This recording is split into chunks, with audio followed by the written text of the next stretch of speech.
დილამშვიდობისა, მოგესალმებით მეგობრებო. ერთი ძალიან საინტერესო კითხვა შემომივიდა. ცოტა გრძელი იქნება პასუხი, მაგრამ დამჯერეთ ღირს მოსმენა. ხშირად არ მჩვევია. შემთხვევით ნახე ეს წერილი, ცოტნე მომწერა, გთხოვთო ბედის წერაზე ისაუბროთ. რა თეოლოგიური ან ქრისტიანული პასუხი არსებობს ბედთან დაკავშირებით? გჯერა თუ არა ქრისტიანების ბედის წერის? მაგალითად ის რომ მე დავიბადე თამაზის და იას ოჯახში, კონკრეტულად მშობლების, ხო? და ასეთი ფორმა და ასეთი სახე მაქვს, თვალი, ყური, ცხვირი და ასე შემდეგ. ეს არის ბედის წერა, იმიტომ რომ ამას მე ვერ შევცვლი, ეს არის ჩემი იდენტობა, ხო? ასეთად გავჩდი, ასეთად დავიბადე. მაგრამ ქრისტიანობა, როგორც მინდა გაბრიელ ქიქოძე ამბობს, კატეგორიულად უარყოფს, რომ აი ბედის წერას ცვალ დახუჭული დარბის და ვიღაცებს ეტაკება და მოკლედ ბედი არის განსაზღვრელი ჩვენი ცხოვრებისა. რა თქმა უნდა, არა. თუმცა, აი მაგალითად ასევე ისიც უნდა აღინიშნოს, როგორც ტოლსტოი ამბობს, ომი და მშვიდობა.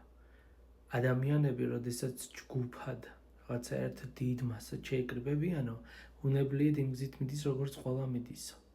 რაღაც ერთ მიმართულებას ვაძლევთ საკუთარ თავს.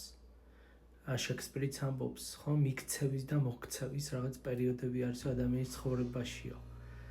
შეიძლება ასეთად დავსახოთ, მაგრამ ეს არ არის ბედის წერა, ეს არის უფრო მიმდინარეობა.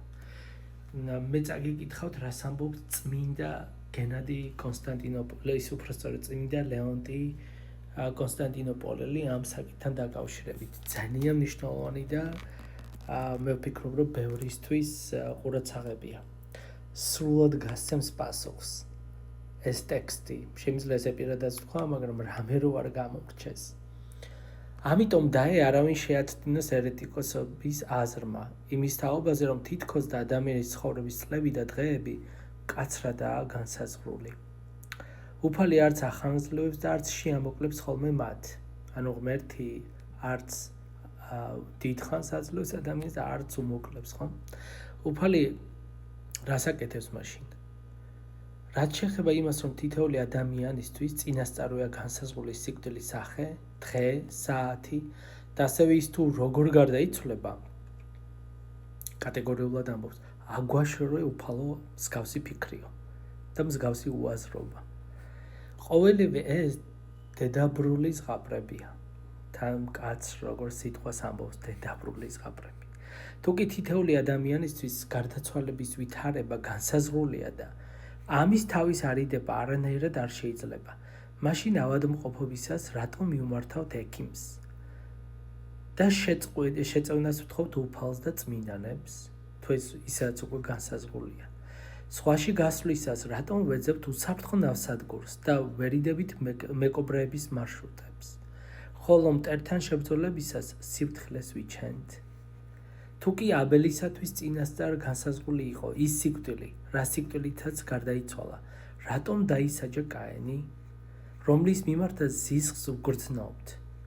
სიკვდილით რატომ ჟიან მკვლელებს, თუკი მათი მსხვერპლი გარდაულად უნდა ყოფილიყო მოკლული? რატომ ლოცულობთ ადამიანის ღერძელობისთვის და იმისთვის, რომ არ ჩავარდეთ განსასწელში? მამაო ჩვენს ლოცვას გაიხსენეთ და ნუ შემიყვანებ ჩვენ განსასწელსა. მათეს 6:13, ლუკას 11:4. ხომ თქვა ღმერთმა ჭეშმარიტებისა, დღეგრძელობით გავაწყობ და ვუჩვენებ მას ჩემს მაცხოვარებას.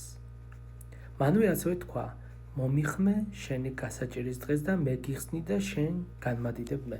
ანუ თუ ადამიანის ცხოვრება წინასწარ დაწერილია, მაშინ ეს ყველაფერი აბსურდი და სისულელე იქნება, ეს ლოცვაც, შეწევნაც და ასე შემდეგ, როგორც წმინდა იოანე ოქროპირი ამბობს, თუკი გარდაულად უნდა მოხდეს ბედის განსაზღვრული იმ შემთხვევაშიც, ანუ განსაზღვრება, როდესაც ბეჭდად მუშაობთ და მაშინაც, როდესაც გძინავს, და ნუ შეაბამს უღელში ხარეს მიწათმოქმედიო. ნუ გამოიტანს სახნის, ნუ გაჭრის კვალს, ნუ დათესავს, ნუ ელის წლის ხელსაყრელ დროს, ნუ იტანს სიცივეს, ხანძლივ წვიმას, ჭირსა და შრომას მთელი წლის მანძილზე, ნუ ლესავს ნამგალს და ნუ მკის დათელ სილპურს, ნუ ლეწავს თავთავს, ნურგავს და ულის მცენარეებს, მოიცალოს მიწათმოქმედმა ყველა საზრუნავი, ანუ რაც კი არის მიატოვოს, თუ ბედი განსაზღვრავს, დაждდეს სახლში და ძილს ნუ მოიკლებსო. თუ კი ყველაფერი ბედისგან უეჭველად აქვს განსაზღვრული, ბარაკა თავისით აავსებს სახლს. ბევრი რომ იშრომ, არანაირ შედეგს არ მოგცემს. რატომ არ გადაწყვეტ ასე მოქცევას, თუ კი მართლაც გჯერა ბედის? შეწყვიტე მიწათმოქმედება, გააუქმე ზღვაოსნობა, დაივიწყე ყველა ხელობა, ნურც მშენებელი, ნურც მეთუნე, ნურც მგზოველი და ნურც სხვა, იზრუნებს თავისი პროფესიისთვის. მაშინ ცხადად დაინახავ, როგორია ბედის ბჭყალებში ჯილდო. ანუ ადამიანი თუ მიატოვებს, თუ ადამიანი ცუდად იქცევა, რისთვის ვკიცხავ, თუ ადამიანი ადამიანს კლავს, რისთვის ვნერვიულობთ, თუ რამე ისეთი ხდება, საერთოდ რა გვაქვს, ყველაფერი დაწერილი ყოფილა და რა აზრი აქვს მსგავს ცხოვრებას, ხო? წმინდა იოანე ოქროპირი აგრძელებს.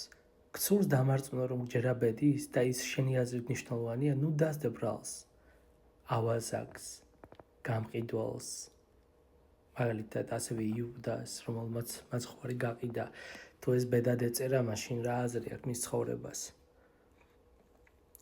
როდესაც ამას ამტკიცებ, ნუ იზრუნე შენი საქმეებისთვის, რადგან ის დაგემართება, რაც ბედისგანაა განსაზღვრული.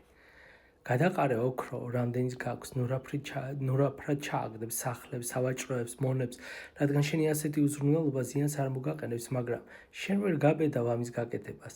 თუ არსებობს ბედის წერა, მაშინ აღარაა სამართალი, თუ არსებობს ბედის წერა, მაშინ არაა რწმენა, თუ არსებობს ბედის წერა, მაშინ არ არსებობს ღმერთი, თუ არსებობს ბედის წერა, მაშინ აღარც სათნოება, აღარც ცოდვა, თუ არსებობს ბედის წერა, ყველაფერი ამაოა. უშედეგოდ ვშრომობ და ვითმენთ ყველაფერს, არც ქება, არც გაკიცხვა, არც სირცხვილი, არც კანონები, არც სამჟავრო.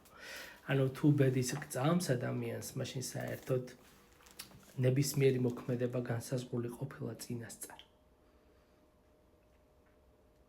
ნუ დაიჯერებთ ბედის, ბედს ქმნის შენ. ღმერთმა წინასწარ იცის ყველაფერი, როგორც იერონიმე სტრიდონელი ამბობს, მაგრამ წინასწარ არ განსაზღვრავს. წინასწარ ცოდნასა და განსაზღვრებას შორის ძალიან დიდი სხვაობაა. გაიხარეთ.